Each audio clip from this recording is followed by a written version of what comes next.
The environmental care campaign is a campaign that has been initiated by the Church of Pentecost, led by our chairman, Apostle Eric Nyameche, and the Executive Council. It is a campaign that is part of a 5-year vision of possessing the nations and transforming every sphere of society with godly principles and values. The campaign is meant to tackle a very critical national issue of national concern. And obviously you know with me that environmental care and cleanliness is a critical issue in our nation. So the campaign is on 4 levels. The first one is education. We're going to use our various platforms, our radio broadcast at least once every month, our pulpits, our Bible study sessions, our home cell sessions, to educate our members on the need to take care of the environment because it's our Father's property. And this is not just for us as a church, it is for the entire church of, the entire church in Ghana.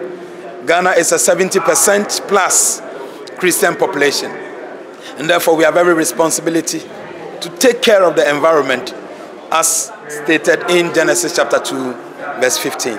So we're going to go education, and then we're also going to go cleanup campaigns. So every 2 months in each of the areas of Ghana, we're going to go into our communities and clean as much as we can. We're going to engage in specific community initiatives. We have 4 expectations from government. We're expecting that government represented at the various levels, whether the district assemblies, the sub-metro, and the municipal assembly levels. We're expecting them to collaborate with us in meetings of this nature, like in the Kaneshi area where we are launching this. We're going to be inviting them to join us. We expect that when we invite them, they will respond to us because it is in furtherance of the vision of the president of our nation.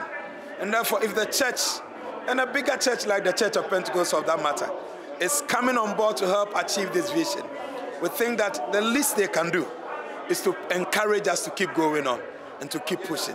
So we're expecting that in these meetings, when we call them, they will be able to join us. Secondly, the second expectation is that when we engage in the cleanup in the communities, they will release their equipment, they will release their tools to help us. Because we are a church, we don't have these things.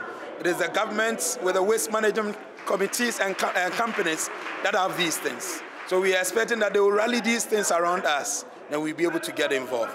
The third one is that we want to request that government will insist on enforcing bylaws in our nation. There are laws on environmental care.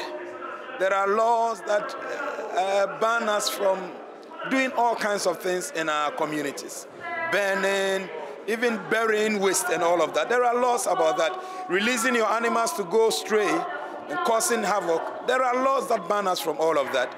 We expect that the government will ensure that these laws will be adhered to.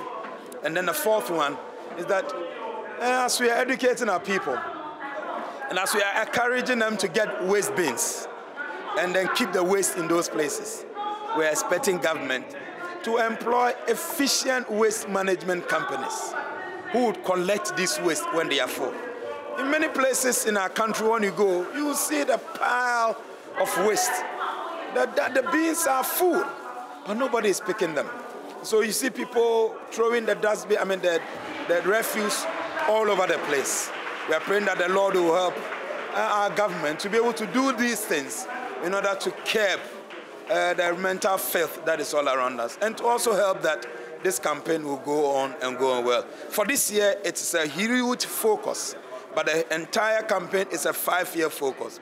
Each year, maybe we'll begin to look at specific issues that we'll be dealing with. But this year, we are rolling out all of the details, and then we will push it across